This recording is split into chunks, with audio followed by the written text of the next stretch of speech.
ಓ god, ಎಲ್ಲೋದ್ಲು ಇವಳು? ಏನಾಯ್ತಮ್ಮ? ಯಾಕೆ ಇಷ್ಟೊಂದು ಗಾಬರಿ ಆಗಿದ್ಯಾ? ಏನೆಲ್ಲ ಡಾಡದ್ ಪೂಜಾ, ಅದಕ್ಕೆ ಹತ್ರ ಮಾತಾಡ್ಬೇಕಾಗಿತ್ತು. ನೀವೇನಾದ್ರೂ ಅವ್ರನ್ನ ನೋಡಿದ್ರಾ? ಇಲ್ವಲ್ಲ.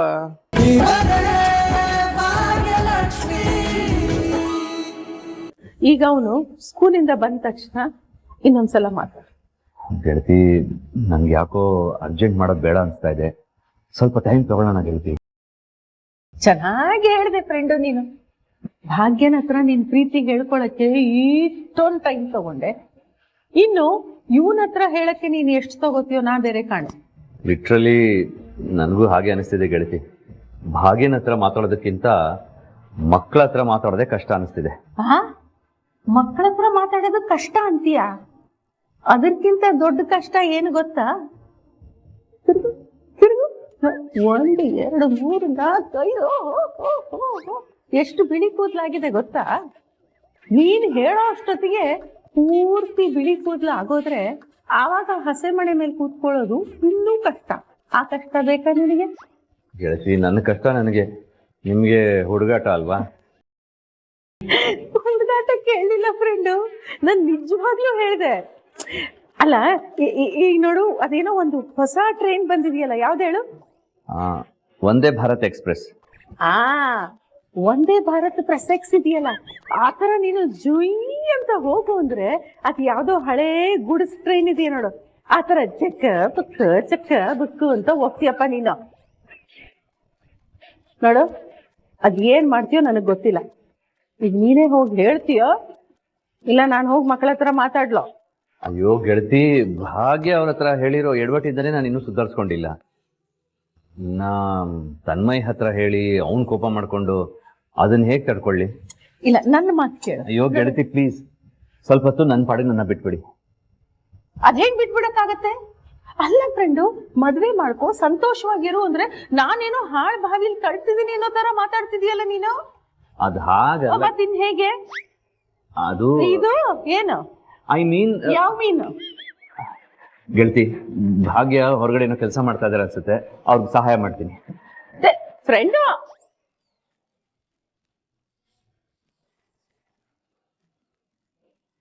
ಸರಿ ಹೋಯ್ತು. ಇವನಿಗೆ ಇವಳ ಬಗ್ಗೆ ಕಾಳಜಿ, ಇವಳಿಗೆ ಇವನ ಬಗ್ಗೆ ಕಾಳಜಿ. ಇವನಿಗೊಂದು ಸಣ್ಣ ಶಾಕ್ ಹೊಡೆದು ಬಿಟ್ರೆ ಇವಳೇನು ವಿಲ ವಿಲ ವಿಲ ವಿಲ ವಿಲ ಒದ್ದಾಡ್ಬಿಟ್ಲು. ಇವಳು ಒಬ್ಬಳೆ ಕೆಲಸ ಮಾಡ್ತಿದ್ದಾಳೆ ಅಂತ ಇವನು ವಿಲ ವಿಲ ವಿಲ ವಿಲ ಒದ್ದಾಡ್ಬಿಟ್ಟ. ನಾ ಹೆಲ್ಪ್ ಮಾಡ್ತೀನಿ ಗೆಳತಿ ಅಂತ ಓಡಿ ಹೊಟ್ಟೋದ. ಇದಕ್ಕೆ ಪ್ರೀತಿ ಅನ್ನೋದು. ಆದ್ರೆ ಇಬ್ರು ಒಬ್ರಿಗೊಬ್ರಿಗೆ ಹೇಳ್ಕೊಳಕ್ಕೆ ಒದ್ದಾಡ್ತಿದ್ದಾರೆ. ಇವರಿಬ್ಬರನ್ನ ಒಂದ್ ಮಾಡೋ ಅಷ್ಟೊತ್ತಿಗೆ ನನಗ್ ಸಾಕಾಗೋಗತ್ತೀನಿ.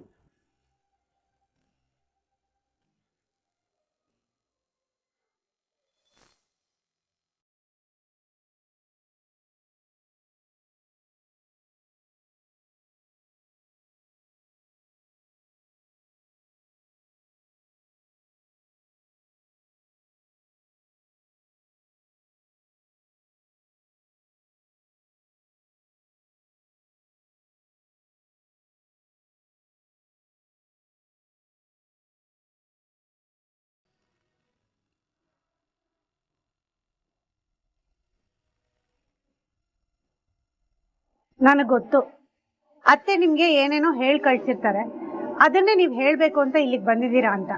ಅತ್ತೆ ಏನೋ ಹೇಳಿದ್ರು ಅಂತ ಅದನ್ನೆಲ್ಲ ಇಲ್ಲಿ ಬಂದು ಹೇಳ್ಬೇಡಿ, ನಮ್ಗೆ ಇಷ್ಟ ಆಗಲ್ಲ. ಗೆಳತಿ ಏನ್ ಹೇಳಿದ್ರು? ನೀವೇನ್ ಅರ್ಥ ಮಾಡ್ಕೊಂಡ್ರಿ? ನೀವ್ ಹೇಳ್ದಿದ್ರು ನನ್ಗೆಲ್ಲ ಅರ್ಥ ಆಗುತ್ತೆ. ನೀವಿಬ್ರು ಏನ್ ಮಾತಾಡ್ಕೊಂಡಿರ್ತೀರಾ, ಅವ್ರು ನಿಮ್ಗೆ ಏನ್ ಹೇಳಿರ್ತಾರೆ, ನೀವಿಲ್ಲಿ ಬಂದು ಏನ್ ಹೇಳಕ್ ಹೊರಟಿದ್ದೀರಾ, ಎಲ್ಲದನ್ನು ನಾನು ಗೆಸ್ ಮಾಡಬಲ್ಲೆ. ಏನ್ ಗೆಸ್ ಮಾಡಿದ್ರಿ? ಅವತ್ತು ನನ್ನ ಹತ್ರ ಬಂದು ಪ್ರೀತಿ ಬಗ್ಗೆ ಹೇಳ್ಕೊಂಡ್ರಲ್ಲ, ಅದನ್ನ ನಮ್ಮ ಅತ್ತೆ ತಾನೇ ಹೇಳು ಅಂತ ಹೇಳಿ ಕಳ್ಸಿದ್ದು. ಅವರೇ ತಾನೇ ಭಾಗ್ಯನ ಹತ್ರ ಹೋಗಿ ಮಾತಾಡು ಅಂತ ಹೇಳಿದ್ದು ನಿಮ್ಗೆ. ಏನ್ ಭಾಗ್ಯ? ಒಬ್ರು ಮಾತು ಕೇಳ್ಕೊಂಡು ಪ್ರೀತಿ ಹೇಳ್ಕೊಳಕ್ಕೆ ನಾನೇನ್ ಚಿಕ್ಕ ಹುಡುಗನ ಅಥವಾ ನನಗೆ ಭಾವನೆಗಳೇ ಇಲ್ವಾ? ನಾನ್ ನಿಮ್ಮನ್ನ ಪ್ರೀತಿಸ್ತಾ ಇರೋದು ಗೆಳತಿಯವ್ರಿಗೆ ಗೊತ್ತಿತ್ತು ನಿಜ, ಆದ್ರೆ ಅವ್ರೇನ್ ಹೇಳಿ ಕಳಿಸ್ಲಿಲ್ಲ. ಆ ಪ್ರೀತಿಲಿರೋ ಪರಿಶುದ್ಧತೆ ನಂದೇ. ಅವತ್ ನಾನು ನಿಮ್ ಮುಂದೆ ಏನೇನು ಹೇಳಿದ್ನೋ ಎಲ್ಲ ನನ್ನ ಮನ್ಸಾರೆ ಹೇಳಿದ್ದೆ. ನನ್ನ ಮನ್ಸಲ್ಲಿರೋದನ್ನ ಹೇಳ್ಕೊಂಡಿದ್ದೀನಿ. ಅದರಲ್ಲಿ ನಿಮ್ಮ ಅತ್ತೆ ಮಾತು ಯಾವುದೂ ಇಲ್ಲ. ನಾನು ನಿಮ್ಮನ್ನ ಮದುವೆ ಆಗ್ಬೇಕು ಅಂತ ಹೇಳಿದ್ದು ನನ್ನ ನಿರ್ಧಾರ. ಆಗಿದೆಲ್ಲ ಆಗೋಯ್ತಲ್ಲ, ಅದನ್ನೆಲ್ಲ ಅಲ್ಲಿಗೆ ಬಿಟ್ಬಿಡಿ.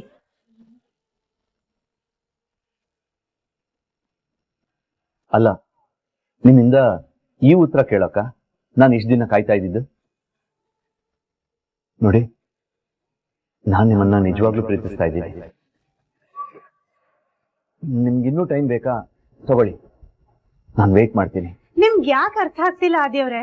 ಮಾವ ನನ್ನನ್ನ ತುಂಬಾನೇ ನಂಬಿದ್ದಾರೆ. So what? ಮದ್ವೆಗೆ ಮುಂಚೆನೆ ನಮ್ಮ ಮನೆಯವ್ರ ನಂಬಿಕೆನ ಗಳಿಸಿದಿರ ಅಂತ ಆಯ್ತಲ್ಲ. It's great. ಆದಿಯವ್ರೆ, ಹುಡುಗಾಟ ನಿಲ್ಲಿಸ್ತೀರಾ ಸ್ವಲ್ಪ? ನಾನ್ ಹೇಳೋದನ್ನ ಸೀರಿಯಸ್ ಆಗಿ ಕೇಳಿಸ್ಕೊಳ್ಳಿ.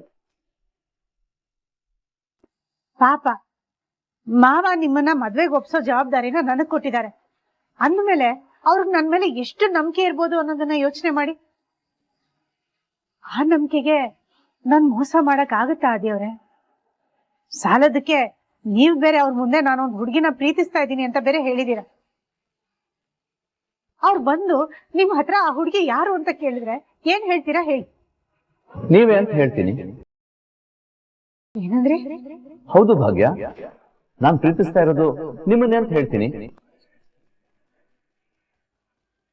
ನೋಡಿ ಭಾಗ್ಯ, ನನಗೆ ಸುಳ್ಳು ಹೇಳಕ್ಕೆ ಬರೋದಿಲ್ಲ. ಅದಕ್ಕೆ ನೀವು ಒಪ್ಲಿ ಅಂತ ಕಾಯ್ತಾ ಇರೋದು.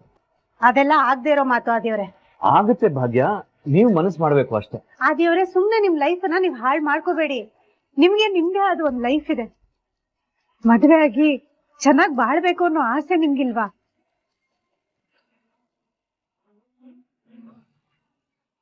ಭಾಗ್ಯ, ಅದೇ ಮಾತನ್ನ ನಾನು ನಿಮ್ಮನ್ನ ಕೇಳ್ತೀನಿ. ನಿಮಗೂ ಒಂದು ಲೈಫ್ ಇದೆ. ನನ್ನನ್ನ ಮದುವೆ ಆಗಿ ನೀವು ಲೈಫ್ ಲೀಡ್ ಮಾಡಬೇಕು ಅಂತ ನಿಮ್ಗೆ ಅನ್ಸೋದಿಲ್ವಾ? ಪ್ರೀತಿ ಮಾಡೋದು ಅಷ್ಟೊಂದು ಕಾಂಪ್ಲಿಕೇಟೆಡ್ ಅಲ್ಲ ಭಾಗ್ಯ ಅವರೇ. ನೀವ್ಯಾಕೆ ನನ್ನ ಕೇಳಬಾರ್ದೇನೋ ಕೇಳ್ದೆ ಅನ್ನೋ ತರ ದೂರ ಮಾಡ್ತಿದ್ದೀರಾ? ಸ್ನೇಹ, ಪ್ರೀತಿ ಆಶ್ರಯನ ಬಯಸ್ತಾ ಇದೆ. ನಾವಿಬ್ರು ಯಾಕೆ ಪರಸ್ಪರ ಪ್ರೀತಿ ಆಶ್ರಯನ ಪಡಿಬಾರ್ದು? ಚೆನ್ನಾಗಿ ಬಾಳೋದು, ಖುಷಿಯಾಗಿರೋದು, ಒಂದೊಳ್ಳೆ ಬದುಕನ್ನ ಕಟ್ಕೊಳ್ಳೋದು ನಿಮ್ ಹಕ್ಕು ಭಾಗ್ಯ. ಇದು ನಿಮ್ಮ ಜೀವನದಲ್ಲಿ ಒಂದು ಹೊಸ ಆರಂಭ ಆಗುತ್ತೆ. ಹಳೆ ಗಾಯ ವಾಸಿ ಆಗ್ಬೇಕು ಅಂತಂದ್ರೆ ಆ ಗಾಯಕ್ಕೆ ಔಷಧಿನ ಹಚ್ಚೋ ಕೈ ಬೇಕು ಅಲ್ವಾ ಭಾಗ್ಯ? ಹಳೆದನ್ನೆಲ್ಲ ಮರೆತು ಹೊಸ ಅಧ್ಯಾಯನ ಶುರು ಮಾಡಲೇಬೇಕು. ಜನ ಏನ್ ಹೇಳ್ತಾರೋ ಅಂತ ಭಯಪಟ್ಟು ಹಿಂಜರಿಯೋ ಅವಶ್ಯಕತೆ ಇಲ್ಲ ಭಾಗ್ಯ. ಇಷ್ಟು ವರ್ಷ ಮದುವೆ ಬೇಡ ಅಂತಿದ್ದವನು ಅಪ್ಪ ಹೇಳಿದ್ರು ಅಂತಾನೋ ಇನ್ಯಾರೋ ಹೇಳಿದ್ರು ಅಂತಾನೋ ಇಷ್ಟ ಇಲ್ಲದೆ ಮದ್ವೆ ಆಗೋನಲ್ಲ ಭಾಗ್ಯ ನಾನು. ಶ್ರೇಷ್ಠ, ನನ್ಗೇನಾದ್ರೂ ತಲೆನಲ್ಲಿ ಬುದ್ಧಿ ಇದೆಯಾ? ಆ ಕಡೆ ಯಾರಿದ್ದಾರೆ ಅಂತಾನು ತಿಳ್ಕೊಳ್ದೆ ಕಾಲಲ್ಲಿ ಮಾತಾಡಿದ್ಯಲ್ಲ. ನನ್ಗಿನ್ ಕನ್ಸ ಬಿದ್ದಿರುತ್ತೆ ನಿನ್ ಫೋನ್ ಬೇರೆಯವ್ರು ಎತ್ತಾರೆ ಅಂತ. ಪೂಜಾ ಎಲ್ಲಾ ಫೈಲ್ಸ್ ಹುಡುಕಿ ಡ್ಯಾಡ್ ಎಲ್ಲಾ ವಿಷಯನೂ ಹೇಳ್ತೀನಿ ಅಂತ ಕುತ್ಕೊಂಡಿದ್ದಾಳೆ. ಡ್ಯಾಡ್ ವಿಷಯ ಗೊತ್ತಾದ್ರೆ ನನ್ MD ಸೀಟ್ ಹೋಗುತ್ತೆ. ತುಂಬಾ ಟಾರ್ಚರ್ ಆಗ್ತದೆ ನನ್ಗೆ. ಇವಾಗ ನಿನ್ನಿಂದ ಆ ಪೂಜನ್ ಕೈಲಿ ನಾನ್ ಸಿಗಾಕೊಳ್ಳೋಗ ಆಯ್ತು. ಏ ಕನಿಕಾ, ಕೂಗಾಡ್ಬೇಡ ನನ್ ಮೇಲೆ. ನಿಮ್ ಮನೆಯವ್ರೆ ನನ್ ಕಮ್ಮಿ ಟಾರ್ಚರ್ ಕೊಟ್ಟಿದಾರ? ನಾನು ಈ ಸಿಚುವೇಶನ್ಗೆ ನಿಮ್ಮಪ್ಪ ಮತ್ತೆ ಭಾಗ್ಯನೇ ಕಾರಣ. ಎಸ್ಪೆಷಲಿ ನಿಮ್ಮಪ್ಪ ನನಗ್ ತುಂಬಾನೇ ಪ್ರಾಬ್ಲಮ್ ಆಗಿದ್ದಾರೆ. ಭಾಗ್ಯನ್ ಮನೆ ಸಿಗ್ಬೇಕಿತ್ತು, ಅದನ್ನ ಬಂದ್ ತಡೆದ್ರು. ಈಗ ನೋಡಿದ್ರೆ ತಾಂಡವ್ನ ಜೈಲ್ಗೆ ಹಾಕ್ಸಿದ್ದಾರೆ. ನನ್ ಕತೆ ಏನ್ ಶ್ರೇಷ್ಠ? ಇಷ್ಟು ದಿನ ನೀನ್ ಬ್ಲಾಕ್ ಮೇಲ್ ಮಾಡ್ತಿದ್ದೆ. ಇವಾಗ ಎಲ್ಲಾ ವಿಷಯನೂ ಡ್ಯಾಡ್ ಹೇಳ್ತೀನಿ ಅಂತ ಪೂಜಾ ಕೂತ್ಕೊಂಡಿದ್ದಾಳೆ. ಡ್ಯಾಡ್ ಪ್ರಶ್ನೆ ಮಾಡಿದ್ರೆ ನಾನ್ ಹೇಗ್ ಆನ್ಸರ್ ಮಾಡ್ಲಿ? ನನಗ್ ತುಂಬಾ ಟಾರ್ಚರ್ ಆಗ್ತದೆ. ಈ ಅವಮಾನ ನಾನು ಹೇಗ್ ಸಹಿಸ್ಕೊಳ್ಳಿ? ಏ ಕನಿಕಾ, ಯಾಕಿಷ್ಟು ಟೆನ್ಷನ್ ಮಾಡ್ಕೊಳ್ತಿದ್ಯಾ? ಎಲ್ಲಾ ಪ್ರಾಬ್ಲಮ್ಗೂ ಒಂದ್ ಸೊಲ್ಯೂಷನ್ ಇದ್ದೇ ಇರೋದು. ನನ್ನ ಹತ್ರ ಒಂದು ಸೂಪರ್ ಡೂಪರ್ ಐಡಿಯಾ ಇದೆ. ನೀನ್ ಎಲ್ಲಾ ಪ್ರಾಬ್ಲಮ್ಗೂ ಸೊಲ್ಯೂಷನ್ ಸಿಗುತ್ತೆ.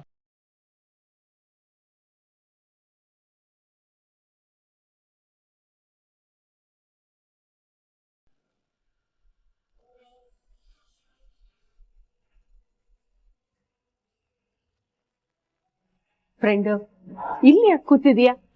ಒಳಗ್ ಬರ್ಬೇಕು ತಾನೆ? ಗೆಳತಿ, ತನ್ವಿನ ನೋಡಿ ತುಂಬಾ ಬೇಜಾರಾಯ್ತು. ಪಾಪ ತುಂಬಾ ಅಳ್ತಾ ಇದ್ಲಲ್ಲ. ನೋಡು ನೋಡು ಹೇಗಿದೆ ಅಂತ. ಆ ಮನೆ ಹಾಳ ಅಪ್ಪನ್ಗೆ ಮಕ್ಕಳ ಮೇಲೆ ಒಂದಿಷ್ಟು ಪ್ರೀತಿ ಇಲ್ಲ, ಆದ್ರೆ ಮಕ್ಕಳಿಗೆ ಅಪ್ಪನ ಮೇಲೆ ಎಷ್ಟು ಪ್ರೀತಿ ಇದೆ ನೋಡು. ತನ್ವಿನ್ ನೋಡಿ ಅಲ್ಲಿ ಭಾಗ್ಯ ಬೇಜಾರ್ ಮಾಡ್ಕೊಂಡಿದ್ದಾರೆ, ಇಲ್ಲಿ ನೋಡಿದ್ರೆ ನೀ ಬೇಜಾರ್ ಮಾಡ್ಕೊಂಡು ಕೂತಿದ್ಯಾ. ಏನಾಯ್ತು? ಅದನ್ನೆಲ್ಲ ನೋಡಿದ್ದಕ್ಕೆ ಬೇಜಾರಾಗಿದ್ದು ಗೆಳತಿ. ತನ್ವಿ ಕೇಳ್ತಿರೋ ವಿಷಯದಲ್ಲಿ ತಪ್ಪೇನೂ ಇಲ್ವಲ್ಲ. ಭಾಗ್ಯ ಅವರು ಮುಚ್ಚಿಟ್ಟಿರೋದ್ರಲ್ಲೂ ತಪ್ಪಿಲ್ಲ, ನ್ಯಾಯ ಎರಡೂ ಕಡೆ ಇದೆ. ಅದ್ರ ಬಗ್ಗೆನೇ ಯೋಚನೆ ಮಾಡ್ತಾ ಇದ್ದೆ. ಅದಕ್ಕೆ ಇಷ್ಟೊಂದು ತಲೆ ಬಿಸಿ? ಅದ್ರ ಜೊತೆ ನಂದು ಒಂದು ಸ್ವಾರ್ಥ ಇದೆ. ನಿನ್ ಸ್ವಾರ್ಥನ? ಏನ್ ಫ್ರೆಂಡು ಅದು? ಅಲ್ಲ, ತನ್ವಿ ಅವಳ ಮನ್ಸಲ್ಲಿ ಅಪ್ಪನ ಬಗ್ಗೆ ತುಂಬಾ ಪ್ರೀತಿ ಇಟ್ಕೊಂಡಿದ್ದಾಳೆ. ತನ್ವಿ ಮನ್ಸಲ್ಲಿ ಅವ್ರ ಅಪ್ಪನ ಬಗ್ಗೆ ತುಂಬಾ ಗೌರವ, ಅಷ್ಟೊಂದು ಕಾಳಜಿ ಎಲ್ಲ ಇದೆ. ಆ ಸ್ಥಾನಕ್ಕೆ ನಾನ್ ಬರ್ತೀನಿ ಅಂತಂದ್ರೆ ತನ್ವಿ ಒಪ್ಕೋತಾಳ? ಫ್ರೆಂಡು, ನೀನ್ ಏನೇನೋ ಯೋಚನೆ ಮಾಡ್ತಿದ್ಯಾ. ಇಲ್ಲೋಡು, ಮಕ್ಕಳ ಮನಸ್ಸು ತುಂಬಾ ಮೃದು. ದಾರಿಲಿ ಯಾವ್ದಾದ್ರು ಪ್ರಾಣಿ ನೋಡಿದ್ರೆ ಮರಗೋ ಅಂತ ಗುಣ ಅವ್ರದ್ದು. ಅಂಥದ್ರಲ್ಲಿ 18-19 ವರ್ಷ ತಂದೆ ಜೊತೆ ಇದಾರಲ್ವಾ, ಅದಕ್ಕೆ ಅವನ ಪರಿಸ್ಥಿತಿ ನೋಡಿ ಬೇಜಾರಾಗಿದೆ. ಅದು ಸಹಜ, ಅಷ್ಟೇ ವಿನ ಬೇರೆ ಏನೂ ಇಲ್ಲ. ಆಮೇಲೆ ಅವಳು ಅದು ಹೇಳಿದ್ಲು ತಾನೆ, ನಮ್ಮಪ್ಪ ನಮಗ್ ಬೇಜಾರ್ ಮಾಡಿದ್ರು, ಮೋಸ ಮಾಡಿದ್ರು, ಇದು ಎಲ್ಲ ಹೇಳಿದ್ಲು ತಾನೆ. ಅಂದ್ಮೇಲೆ ಅವಳ ಮನ್ಸಲ್ಲಿ ಅದಿದೆ ಅಂತ ತಾನೆ ಅರ್ಥ. ಅವಳಿಗೂ ಅಷ್ಟೇ ಅವ್ರ ಅಪ್ಪನ ಮೇಲೆ ಅಸಮಾಧಾನ ಇದೆ. ಯಾರು ಏನೇ ಹೇಳಿ ಫ್ರೆಂಡ್, ತಾಂಡವ್ ಮಾತ್ರ ಆ ಸ್ಥಾನಕ್ಕೆ ಸಲ್ಲವನಲ್ಲ. ಇದೊಂದು ವಿಷಯನ ನಿನ್ ಮನ್ಸಲ್ಲಿ ಇಟ್ಕೊಂಡು ನೀನ್ ಅನ್ಕೊಂಡಿರೋ ಕೆಲಸದಿಂದ ಹಿಂದೆ ಸರಿಬೇಡ. ನೀನೇನ್ ಮಾಡ್ಬೇಕು ಅಂತಿದ್ಯೋ ಅದು ಮಾಡು, ಮಕ್ಕಳ ಜೊತೆ ಮಾತಾಡು.